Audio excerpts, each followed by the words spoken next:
VIBGYOR.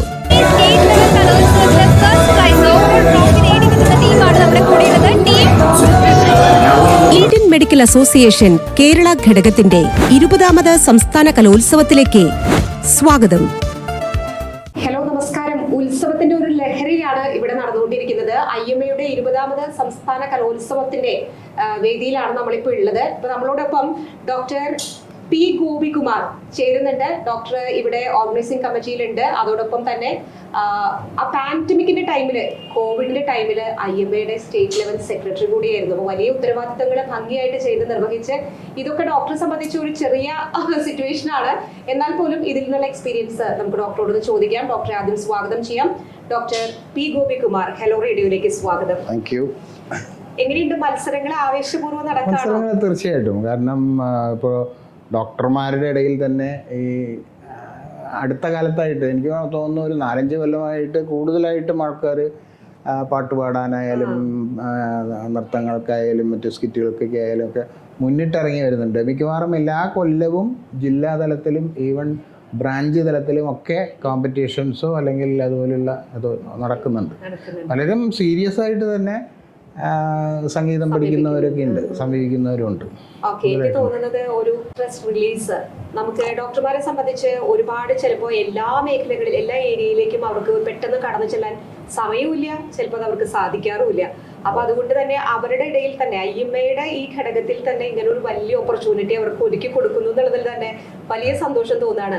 ഒപ്പം ഒരു സമൂഹത്തിന്റെ പ്രതിനിധി എന്ന രീതിയിൽ എനിക്ക് വലിയ സന്തോഷം തോന്നാണ്. ഇത്രയും നർത്തകികളും ഇത്രയും പാട്ടുകാരും ഇത്രയും നല്ല കലാകാരന്മാരൊക്കെ ഡോക്ടേഴ്സ് ആണോ എന്നുള്ളത് നമ്മൾ സംശയിച്ചു പോകുന്ന രീതിയിലാണ് ഇതിന്റെയൊക്കെ ഒരു സ്റ്റേജ് വൈസ് നമ്മൾ നോക്കുമ്പോൾ അത്രയും കടുത്ത മത്സരങ്ങളാണ് ഇവർക്കിടയിൽ നടന്നുകൊണ്ടിരിക്കുന്നത്.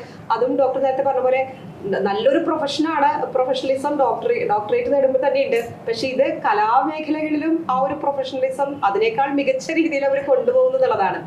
എങ്ങനെയാണ് ഡോക്ടർ ഇതില്? ഇത് വാസ്തവത്തില് ഇപ്പൊ നമ്മള് കലാലയ ജീവിതം തൊട്ട് തന്നെ തുടങ്ങാം. ഒരു പക്ഷേ ഇപ്പൊ മെഡിക്കൽ കോളേജസിലെല്ലാം ഇതുപോലുള്ള കോമ്പറ്റീഷൻസ് കാര്യങ്ങൾ നടക്കുന്നുണ്ട്. അത് കഴിഞ്ഞ് പിന്നെ അതിനുശേഷം MBBS പാസ്സാവുന്നു, ഹൗസ് സർജൻസി കഴിയുന്നു, പോസ്റ്റ് ഗ്രാജുവേഷൻ ചെയ്യുന്നു, പിന്നെ അവരുടെ ആ പ്രവർത്തന മേഖലയിലേക്ക് അങ്ങോട്ട് കടക്കുകയാണ്. ആ സമയത്താണ് ഒരുപക്ഷെ ഈ പറയുന്ന സമയം കുറവ് വരുന്നതൊക്കെ ഉണ്ട്. അങ്ങനെയുള്ള സമയത്ത് ഇപ്പോൾ പ്രൊഫഷണലായിട്ടും സാമൂഹ്യപരമായ അല്ലെങ്കിൽ പബ്ലിക് ഹെൽത്തുമായിട്ട് ഇൻവോൾവ് ചെയ്യേണ്ട സമയത്തൊക്കെ ഇന്ത്യൻ മെഡിക്കൽ അസോസിയേഷനിൽ അവർ അംഗങ്ങളാണ്.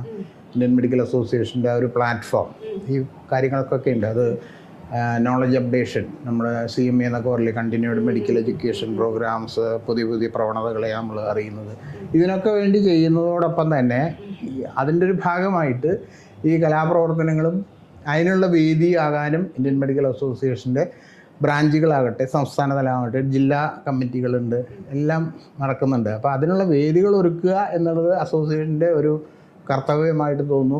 അതുകൊണ്ട് കൂടിയാണ് ഇപ്പോൾ കൂടുതലായിട്ട് ആൾക്കാർ ഇതുപോലെ ഈ പ്രവർത്തനങ്ങളിലേക്ക് കൂടുതലായിട്ട് വന്നു. അപ്പോൾ കോമ്പറ്റീഷൻ കൂടുന്തോറും അതിൻ്റെ ആ പ്രൊഫഷണലിസം കൂടുമല്ലോ.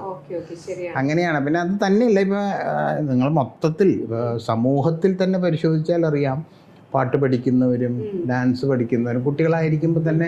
അപ്പോൾ എൻ്റെ ഒന്നും ചെറുപ്പകാലത്ത് ആ ഒരു രീതിയിലുണ്ടായില്ല. അപ്പോൾ ഞാനും പണ്ട് പാട്ടൊക്കെ പാടിയിരുന്നു, കോളേജിലൊക്കെ പാടിയിരുന്നു, അല്ലെങ്കിൽ സ്കൂളിലൊക്കെ. അത് പിന്നീട് മുരടിച്ചു പോയി എന്ന് പറഞ്ഞൂടാ. അതൊക്കെ കയ്യിലുണ്ട്, പക്ഷെ അത് നമുക്ക് നർച്ചർ ചെയ്യാനുള്ള സാഹചര്യങ്ങൾ കുറവായിരുന്നു. പക്ഷെ ഇപ്പം അങ്ങനെയല്ലല്ലോ. ഇപ്പോൾ കുട്ടികളെ തന്നെ പഠിപ്പിക്കുന്നതും പിന്നെ ഒരുപാട് വേദികളുമായി. അപ്പം അതുപോലെ തന്നെ ഇന്ത്യൻ മെഡിക്കൽ അസോസിയേഷന്റെ വേദികളും അതിനായിട്ട് ഉപയോഗപ്പെടുത്തുന്നുണ്ട്. അത് ഉപയോഗപ്പെടുത്താൻ എല്ലാവരും മുന്നോട്ട് വരുന്നുണ്ട്.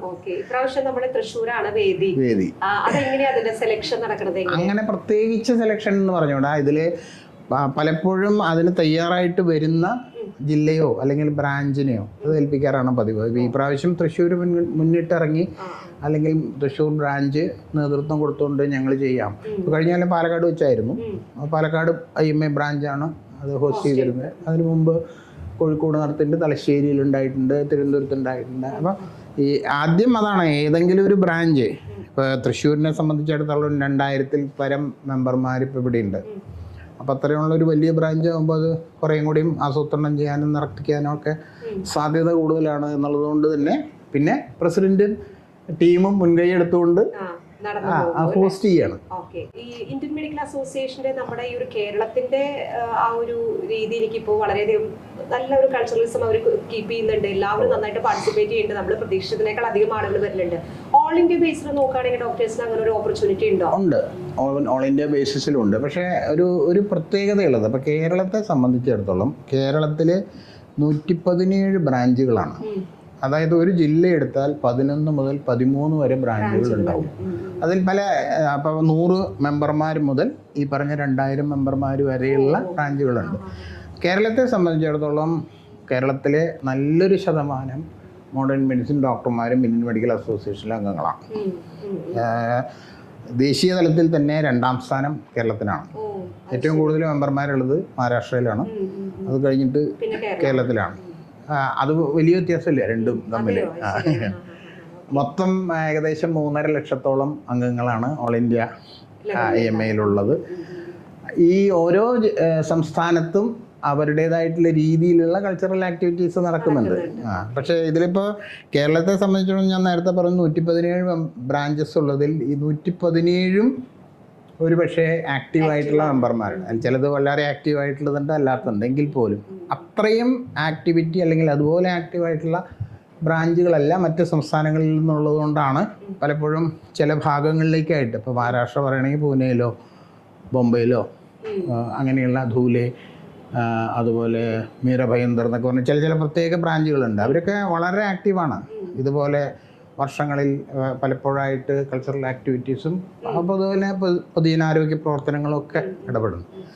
അപ്പോൾ ആ രീതിയിലാണ്. അപ്പോൾ കേരളത്തെ സംബന്ധിച്ചിടത്തോളം നമ്മൾ സ്റ്റേറ്റ് ഒന്നാകെ ഇതിലേക്ക് മുന്നിട്ട് ഇറങ്ങുകയാണ് ചെയ്യുന്നത്. അതുകൊണ്ടാണ് ഞാൻ നേരത്തെ പറഞ്ഞല്ലോ, ബ്രാഞ്ച് തലത്തിൽ കോമ്പറ്റീഷൻസ് നടത്തും, അത് കഴിഞ്ഞ് ജില്ലാതലത്തിൽ കോമ്പറ്റീഷൻ നടത്തും. അവിടെ നിന്ന് വരുന്ന ആൾക്കാരെയാണ് നമ്മൾ സംസ്ഥാന തലത്തിൽ കൊണ്ടുപോകുന്നത്. ശരി, ഇതിനേക്കാൾ വലിയൊരു സിറ്റുവേഷൻ ഫേസ് ചെയ്ത ഒരു ഡോക്ടറാണ് ഇദ്ദേഹം.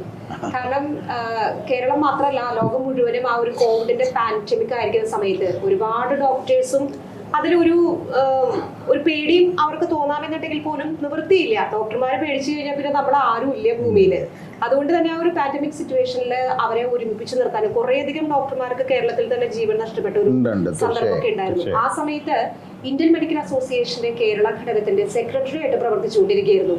വല്ലാത്തൊരു ചലഞ്ചിങ് ടൈമില് അതിനെ ഫേസ് ചെയ്ത ഒരു ശക്തിമാനായിട്ടുള്ള ഡോക്ടർ തന്നെ പറയാം. വളരെ സ്ട്രോങ് ആയിട്ട് അതിനെ ഫേസ് ചെയ്തു. കൂടെയുള്ളവരെ ഒരുമിപ്പിച്ച് നിർത്താനും പേടിയില്ലാതെ കൊണ്ടുപോകാനും ആ ഒരു അനുഭവം എങ്ങനെയായിരുന്നു ഡോക്ടർ? ശരിക്കും അത് ഒരു പ്രത്യേക അനുഭവം തന്നെയായിരുന്നു. പക്ഷേ എനിക്ക് മാത്രം തന്നെ അങ്ങനെ ഒരു അനുഭവം വന്നിട്ടുള്ളൂ. ആ 2 കൊല്ലം 19, 20, 21 ഈ 2 കാലഘട്ടത്തിലായിരുന്നു. പക്ഷെ അവിടെ ഒരുപാട് ബുദ്ധിമുട്ടല്ല അവിടെ ഉണ്ടായിരുന്നത്. കാരണം ഇപ്പോൾ കോവിഡ് എന്ന് പറയുന്നത് ഒരു മഹാമാരി, അത് ഞങ്ങളെ സംബന്ധിച്ചിടത്തോളം അതൊരു രോഗമാണ്. അപ്പം ആ രോഗത്തിന് ഏത് രീതിയിൽ ചികിത്സിക്കണം, ഏത് രീതിയിൽ അതിനെ അഭിമുഖീകരിക്കണം, ഏത് രീതിയിൽ അതിനെ മറികടക്കണം, ആ അതാണ് നമ്മൾ ഒരുപക്ഷെ മോഡേൺ മെഡിസിനിൽ തുടക്കം മുതൽ പഠിച്ചു വരുന്നത്. അപ്പം ഞങ്ങൾക്ക് ഞങ്ങളുടെ പ്രൊഫഷണലായിട്ടുള്ള അറിവിനെ വേണ്ട രീതിയിൽ പ്രയോഗിക്കുക എന്നുള്ളത് മാത്രമേ അവിടെ ചെയ്യേണ്ടി വന്നു. അപ്പോൾ അവിടെ എന്തൊക്കെ പ്രിക്കോഷൻ, ഇപ്പോൾ കോവിഡ് സമയത്ത് നാം ഒരുപാട് മാറ്റങ്ങൾ വന്നല്ലോ. നമ്മുടെ സാധാരണ ജീവിതത്തിൽ നിന്ന് നമ്മൾ സെക്ലൂഡഡായിട്ട് വീട്ടിൽ അടച്ച് ഇരിക്കേണ്ട അവസ്ഥ വന്നു. അങ്ങനെ ഒരുപാട് കാര്യങ്ങൾ വന്നു. അപ്പോൾ ഇതെല്ലാം ചെയ്യേണ്ടത് എങ്ങനെ, എന്ത് രീതിയിൽ, ഏത് സമയത്ത്, എത്രമാത്രം, ഇത്തരം കാര്യങ്ങൾ പൊതുജനങ്ങളിലേക്ക് എത്തിക്കുക, അത് വളരെ ശാസ്ത്രീയമായ രീതിയിൽ എത്തുക, അതായിരുന്നു നമുക്കുണ്ടായിരുന്നത്. അപ്പോൾ അവിടെ വരുന്നത് നമ്മുടെ അസോസിയേഷനുള്ളവരും അല്ലാത്തവരുമായിട്ടുള്ള ഡോക്ടർമാരാണ് അതിന് മുൻപന്തിയിലേക്ക് നിന്ന് ചെയ്തുകൊണ്ടിരുന്നത്. അവരാണല്ലോ ചെയ്യേണ്ടി വരും. ഒരു അസുഖത്തെ ചികിത്സിക്കുന്നത് അവർ എന്നുള്ളത്. അതിൻ്റെ കൂടെ പറയട്ടെ, ഏകദേശം 3000-ഓളം ഡോക്ടർമാർ ഓൾ ഇന്ത്യ തലത്തിൽ 3000-ഓളം ഡോക്ടർമാർക്ക് ജീവഹാനി സംഭവിച്ചിട്ടുണ്ട് ഈ കോവിഡുമായിട്ട് ബന്ധപ്പെട്ടുകൊണ്ട് തന്നെ. ആ സമയത്തും ഫസ്റ്റ് വേവിൽ, സെക്കൻഡ് വേവിൽ, ഈവൺ അതിന് ശേഷവും. ശരിക്കും പറഞ്ഞാൽ ഞങ്ങളുടെ ദേശീയ സെക്രട്ടറി ആയിരുന്ന ഡോക്ടർ KK അഗർവാൾ, പുള്ളി ഫിസിഷ്യനായിരുന്നു, അദ്ദേഹം പോലും മരണത്തിന് കീഴപ്പെടുന്ന അവസ്ഥയുണ്ടായി. പക്ഷേ ആ സമയത്ത് ഈ പൊതുജനാരോഗ്യത്തിൻ്റെ അല്ലെങ്കിൽ പബ്ലിക് ഹെൽത്തിൻ്റേതായിട്ടുള്ള ആസ്പെക്ട്സ് വേണ്ട രീതിയിൽ ജനങ്ങളിലേക്ക് എത്തിച്ച് അവരെ കൊണ്ടത് ചെയ്യിക്കുന്നതിന് ഞങ്ങൾക്ക് സാധിച്ചു എന്നുള്ളതാണ് ഞങ്ങളുടെ വിജയമായിട്ട് ഞാൻ കണക്കാക്കുന്നത്. അതിൽ ഒരുപാട് നമ്മുടെ ക്രെഡിറ്റ് ഒന്നും അല്ല അത്, പക്ഷേ ആ ചെയ്യേണ്ടത് ആ സമയത്ത് ചെയ്തു എന്നുള്ളത്. ഈവൻ സർക്കാരിൻ്റെ സമയത്ത് പോലും ചില വ്യത്യാസങ്ങൾ സർക്കാരിൻ്റെ ഭാഗത്ത് ഉണ്ടായപ്പോഴും അതിനെ തിരുത്താനും അതിനെ ഇതല്ല ഈ രീതിയിലല്ല മറ്റേ രീതിയിലാണ് ചെയ്യേണ്ടതെന്ന് പറഞ്ഞുകൊണ്ട് മുന്നോട്ട് പോകാനും അത് അവരും വളരെ എന്തൊക്കെ പറഞ്ഞാലും ഗവൺമെൻറ്റിൻ്റെ ഭാഗത്തു നിന്നും വളരെ സഹകരണങ്ങളുണ്ടായിട്ടുണ്ട് ആ കാര്യത്തിൽ. അതുകൊണ്ട് തന്നെയാണ് കേരളത്തിൽ മറ്റ് സ്ഥലങ്ങളിലേക്കാൾ വ്യത്യസ്തമായിട്ട് ഇവിടെ പിടിച്ചു നിർത്താൻ നമുക്ക് സാധിച്ചത്. അതൊരു അനുഭവം തന്നെയായിരുന്നു ആ സമയത്ത്. തീർച്ചയായിട്ടും. അപ്പോൾ അതിനുശേഷവും ഒരുപാട് ഭാരവാഹികൾ എത്തിയെന്നുണ്ടെങ്കിൽ ആ ഒരു സ്റ്റേജ് ഫേസ് ചെയ്ത ഒരാളെന്ന രീതിയിൽ എന്നും ഓർത്തിരിക്കുന്ന ഒരു മൊമെന്റ് ആയിരുന്നു. നമ്മുടെ തൃശ്ശൂർക്കാരനും നമ്മുടെ ഡോക്ടറും ആയതുകൊണ്ട് മാത്രം അതൊന്ന് പങ്കുവെച്ചു എന്ന് മാത്രം. എന്തായാലും വിബ്ജിയോർ ഓണവില്ല് ഭംഗിയായിട്ട് മുന്നേറിക്കൊണ്ടിരിക്കുകയാണ്. ഐഎംഎയുടെ നേതൃത്വത്തിൽ ഇനിയും എല്ലാ വർഷവും തുടർന്നും ഇതുപോലെയുള്ള സംരംഭങ്ങൾ. ഒരുപക്ഷെ ഇതുപോലെയുള്ളൊരു സംവാദത്തിൽ ഇത്രയും ഈസി ആയിട്ട് എനിക്ക് ചെയ്യാൻ പറ്റുന്നതിൻ്റെ ഒരു കാരണം കോവിഡ് കാലമായിരുന്നു. കാരണം അന്ന് എല്ലാ ദിവസവും 2-3 ചാനലിൽ എനിക്ക് ചർച്ചയ്ക്ക് പോകേണ്ടി വരുന്നു. നമുക്കത് ബുദ്ധിമുട്ടുണ്ടായിരുന്നത് കാരണം സയൻറ്റിഫിക് ടോപ്പിക്സും അത് മാത്രമാണ് നമുക്ക് അവിടെ ഡിസ്കസ് ചെയ്യാനുണ്ടായിരുന്നത്. പക്ഷെ അതല്ലാത്ത സന്ദർഭങ്ങളും ഉണ്ടായിരുന്നു. അപ്പോൾ ഞാനിപ്പോഴും ഓർക്കുന്നതാണ്, ഒരു ചാനൽ ചർച്ചയിൽ MP സമ്പത്ത് ഉണ്ടായിരുന്നു, രാജ്മോഹൻ ഉണ്ണിത്താനുമാണ് രണ്ടുപേര്, ഞാനാണ് അന്ന്. ഇപ്പോൾ റിപ്പോർട്ടറിലുള്ള വേണുവാണ് അന്ന് ആങ്കറായിരുന്നത്. അപ്പോൾ ഒരു ചോദ്യം ചോദിച്ചാൽ ഇവർ രണ്ടുപേരാണ് ഏറ്റവും കൂടുതൽ ഇതിനെക്കുറിച്ച് പറയാം. അത് കഴിഞ്ഞപ്പോൾ അവസാനം വേണു തന്നെ അപ്പോൾ ഡോക്ടറെ നമുക്ക് ഡോക്ടറിലേക്ക് വരാം എന്ന് പറഞ്ഞിട്ടാണ് ഒരു ചോദ്യം അതിലേക്ക് വരിക. അപ്പോൾ അത്തരം ഒരുപാട് അനുഭവങ്ങളും ആ സമയത്തുണ്ട്. പക്ഷേ അതൊക്കെ അന്ന് മീഡിയയും സമ്മതിക്കേണ്ടതാണ്. കാരണം പറയുന്നത് അതുപോലെ ആ ശാസ്ത്രീയമായ രീതിയിൽ തന്നെ അത് ജനങ്ങളിലേക്ക് എത്തിക്കാൻ ചെയ്തിട്ടുള്ളത്. തീർച്ചയായും നമ്മൾ ഒരുമിച്ച് ഒത്തൊരുമിച്ച് തന്നെയാണ് അതിനെ കോമ്പാറ്റ് ചെയ്തത്. അതേ രീതിയിലായിരുന്നു. അത് മിനിസ്ട്രി ആവട്ടെ, ശൈലജ ടീച്ചർ ആവട്ടെ, എല്ലാവരും, മുഖ്യമന്ത്രി പ്രത്യേകിച്ച് പറയണം. കാരണം ഈ എക്സ്പെർട്ട് കമ്മിറ്റിയുടെ അവസാനം ഇക്ബാൽ സാറ് പോലും നമ്മളെ വിളിച്ച് ഡിസ്കസ് ചെയ്യാറുണ്ട് ഓരോ കാര്യങ്ങളും. അപ്പോൾ ഇന്ത്യൻ മെഡിക്കൽ അസോസിയേഷന് ശരിക്കും പറഞ്ഞാൽ ഗവൺമെൻറ് എക്സ്പെർട്ട് കമ്മിറ്റിയിൽ അംഗമായിരുന്നില്ല. പക്ഷേ ആ ടീം അന്ന് KP അരവിന്ദൻ സാറും ഇക്ബാൽ സാറും ഒക്കെയാണ് അവരുടെ ടീമിലുള്ളത്, ദത്തൻ സാറ് അവരൊക്കെയാണ്. അപ്പോൾ അവർ നമ്മളുമായിട്ട് ഡിസ്കസ് ചെയ്ത് നമ്മളുമായിട്ട് ചർച്ചകൾ നടത്തിയിട്ട് ഒരു കമ്പൈൻഡ് ആയിട്ടുള്ള അപ്രോച്ച് ആയിരുന്നു. തീർച്ചയായും അത് വലിയൊരു കാര്യം. അപ്പൊ എന്തായാലും ഈ ഒരു വേദിയിലെത്തി നമ്മളുമായിട്ട് സംസാരിച്ച ഡോക്ടർ P. ഗോപികുമാറിന് ഹെലോ റേഡിയോയുടെ നന്ദി അറിയിക്കുകയാണ്. പ്രത്യേകിച്ച് ഇനിയും തുടർന്നുള്ള IMAയുടെ പ്രവർത്തനങ്ങൾക്കും. ഇന്ന് ഓർഗനൈസിംഗ് കമ്മിറ്റി മെമ്പറും കൂടിയാണ് അദ്ദേഹം.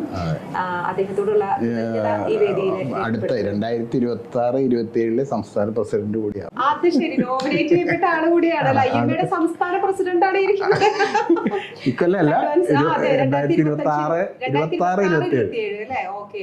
അത് ഏത് മന്തിലാണ് അതിന്റെ? അത് നവംബറിലാണ് ഞങ്ങളുടെ conference. November 2nd Saturday and Sunday. അപ്പോൾ ഇതുവരെയുള്ള പ്രവർത്തനങ്ങളുടെ മുതൽക്കൂട്ടായിട്ട് ഫ്യൂച്ചറിലെ IMAയുടെ സംസ്ഥാന പ്രസിഡന്റ് നമ്മൾ സംസാരിച്ചിരിക്കുന്നത്. ഒരു വേള അഡ്വാൻസ് കൺഗ്രാജുലേഷൻസ്. പ്രവർത്തനങ്ങൾ ഇനിയും ഒരുപാട് നന്നായിട്ട് മുന്നോട്ട് കൊണ്ടുപോകാൻ സാധിക്കട്ടെ എന്ന് ആശംസിക്കുന്നു. തീർച്ചയായും നിങ്ങളുടെ സഹകരണം ആവശ്യമുണ്ട്. കാരണം അടുത്ത കൊല്ലങ്ങളിലൊക്കെ, കാരണം ഇപ്പോൾ പൊതുജനാരോഗ്യ രംഗത്ത് അല്ലെങ്കിൽ പൊതുജനാരോഗ്യ പ്രശ്നങ്ങൾ ഒരുപാട് വലിയ തലങ്ങളിലേക്കൊക്കെ മാറിയിരിക്കുന്നു. അപ്പോൾ നിങ്ങൾക്ക് തന്നെ അറിയാമല്ലോ, 2 വലിയ മനസ്സാണ്. ഒന്ന് സ്ട്രേ ഡോഗ്സിൻ്റെയും 2 വന്യമൃഗ ജീവികളുടെയും. ഇതിന് രണ്ടിനും നമ്മൾ ഈ വിചാരിക്കുന്ന പോലെയുള്ള സൊല്യൂഷൻസ് ഒന്നും ആവില്ല. ശാസ്ത്രീയമായി തന്നെ അതിന് പരിഹാരം കണ്ടെത്തണം. അതിന് ഇപ്പോൾ ഇന്ത്യൻ മെഡിക്കൽ അസോസിയേഷൻ അതിനൊരു പ്ലാൻ ഇട്ടിരിക്കുകയാണ്. അതെന്ന് പറഞ്ഞാൽ അതുപോലെ ഇപ്പോൾ വൺ ഹെൽത്ത് എന്ന് പറഞ്ഞിട്ടൊരു കൺസെപ്റ്റ് ഉണ്ട്. അതായത് ഈ ഭൂലോകത്തുള്ള എല്ലാത്തിൻ്റെയും ഹെൽത്ത്, അത് മനുഷ്യരാവട്ടെ, മൃഗങ്ങളാകട്ടെ, സസ്യങ്ങളാകട്ടെ, ഇതിൻ്റെ എല്ലാം പരസ്പരം ബന്ധപ്പെട്ട് കിടക്കുന്ന അതാണ് ഹെൽത്ത്. അതുകൊണ്ടാണ് വൺ ഹെൽത്ത് എന്നാണ് നമ്മൾ ഉദ്ദേശിക്കുന്നത്.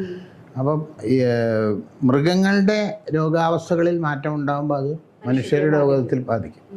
ഈവൻ സസ്യങ്ങളിൽ ഉണ്ടാകുന്നതും മനുഷ്യനെ ബാധിക്കും. അപ്പോൾ ഇത് ഒരുമിച്ച് ഇപ്പോൾ മറ്റേ WHO ഏകദേശം ഒരു 5-6 വർഷം മുമ്പേ ഈ ആശയം മുന്നോട്ട് വെച്ച് അതിൻ്റെ വർക്കുകൾ നടത്തിക്കൊണ്ടിരിക്കുകയാണ്. അപ്പോൾ അതിൻ്റെ ഭാഗമായിട്ട് അതിലുള്ള വ്യതിയാനങ്ങളാണ് ഈ വന്യമൃഗ ആക്രമണങ്ങളാകട്ടെ, ഇതെല്ലാം അതിൻ്റെ ഭാഗമായിട്ട് വരുന്നത്. അപ്പോൾ അതുകൊണ്ട് അതിന് അതിൻ്റേതായ രീതിയിൽ ഒരു ശാസ്ത്രീയമായ സൊല്യൂഷൻ ഉണ്ടാക്കാനേ പറ്റൂ. ഈ ഒരുപക്ഷെ നമ്മുടെ രാഷ്ട്രീയക്കാർക്കോ അല്ലെങ്കിൽ ഭരണകർത്താക്കൾക്ക് പോലുമോ അങ്ങനെ ഒരു തീരുമാനം എടുത്ത് ചെയ്യാൻ പറ്റില്ല. അപ്പോൾ അതാണ് അതിൻ്റെതായിട്ടുള്ള ഒരു ഇതുവരെ ഇല്ലാത്ത ഒരു കോൺസെപ്റ്റ് ആണ് അത്. ശരിക്കും പറഞ്ഞാൽ നമ്മൾ കേട്ടിട്ടില്ല. അത് കുറച്ച് നാളായി WHO ഇത് നോട്ട് ചെയ്യാൻ തുടങ്ങിയിട്ട് കുറച്ച് കാലമായി. അപ്പൊ തീർച്ചയായിട്ടും മാറുന്ന ശാസ്ത്ര ലോകം എന്ന് പറയുന്നത് ഇതൊക്കെ തന്നെയാണ്. അപ്പൊ അതും തീർച്ചയായും ഇപ്പോൾ കേരള ഗവൺമെൻറ്റിൻ്റെ ഏറ്റവും വലിയൊരു പ്രോജക്റ്റാണ് ആൻറ്റി മൈക്രോബിയൽ റെസിസ്റ്റൻസ് കേട്ടിട്ടുണ്ട്. ഞാൻ 2-3 കാര്യങ്ങൾ പറയുന്നു മാത്രമേ ഉള്ളൂ. ആൻറ്റി മൈക്രോബിയൽ റെസിസ്റ്റൻസ് എന്ന് പറഞ്ഞാൽ ആൻറ്റിബയോട്ടിക്കിൻ്റെ ദുരുപയോഗം.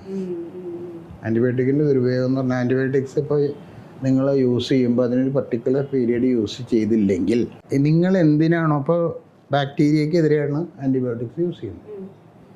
അപ്പം ബാക്ടീരിയയെ നമ്മൾ ആക്രമിക്കുമ്പോൾ അതിൻ്റേതായ ഡോസിൽ അതിൻ്റേതായ സമയം അല്ലെങ്കിൽ കാലം അതിനെ ആക്രമിക്കണം.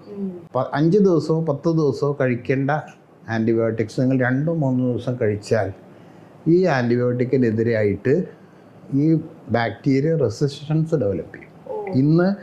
ഇപ്പോഴത്തെ സ്ഥിതി അനുസരിച്ച് ഏകദേശം 20ഓളം മോളിക്യൂളുകളാണുള്ളത്.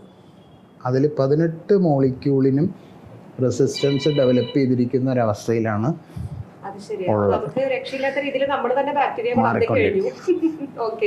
അതിൻ്റെ ഒരു പ്രധാന കാരണമായിരുന്നു ഓവർ ദ കൗണ്ടർ ആൻറ്റിബയോട്ടിക്സ് കിട്ടുന്നത്. കാരണം ആര് മെഡിക്കൽ ഷോപ്പിൽ ചെന്ന് ചോദിച്ചാലും ആണ്. പക്ഷെ ഇപ്പോൾ കേരള ഗവൺമെൻറ് വളരെ ശക്തമായൊരു തീരുമാനം എടുത്തിട്ട് പ്രിസ്ക്രിപ്ഷൻ ഇല്ലാതെ ആൻറ്റിബയോട്ടിക് മെഡിക്കൽ ഷോപ്പിൽ പോയി ചോദിച്ചാൽ നിങ്ങൾക്ക് കിട്ടില്ല. അത് കഴിഞ്ഞ 4 മാസം മുമ്പാണ് ആ ഓർഡർ ഇറക്കിയത്. അവിടെയും വരുന്നത് അവിടെ ഇപ്പോൾ അതിൻ്റെ ആക്ടിവിറ്റി മുഴുവൻ നടക്കുന്നത് ഞാൻ ഈ പറഞ്ഞ വൺ ഹെൽത്ത് കൺസെപ്റ്റിലാണ്. അവിടെ നമ്മളൊരു മീറ്റിംഗ് കൂടുമ്പോൾ മോഡേൺ മെഡിസിൻ ഡോക്ടേഴ്സ് ഉണ്ടാവും, വെറ്റിനറി ഡോക്ടേഴ്സ് ഉണ്ടാവും, അതുപോലെ പബ്ലിക് ഹെൽത്തിൻ്റെ ഇതുണ്ടാവും, മൈക്രോബയോളജിസ്റ്റ്, പിന്നെ പത്തോളജിസ്റ്റ്, അതുപോലെയുള്ള എല്ലാവരും കൂടി ചേർന്നിരുന്നു കൊണ്ടാണ്. അപ്പോൾ എൻവിറോൺമെൻ്റൽ പൊല്യൂഷൻ, ബാക്കി ഹോസ്പിറ്റൽ ബേസ്ഡ് ആയിട്ടുള്ള പൊല്യൂഷൻസ്, ഇതെല്ലാം സ്റ്റഡി ചെയ്തുകൊണ്ടാണ് ഇതിനെതിരെയുള്ള ആക്ടിവിറ്റി നമ്മൾ നടത്തുന്നത്.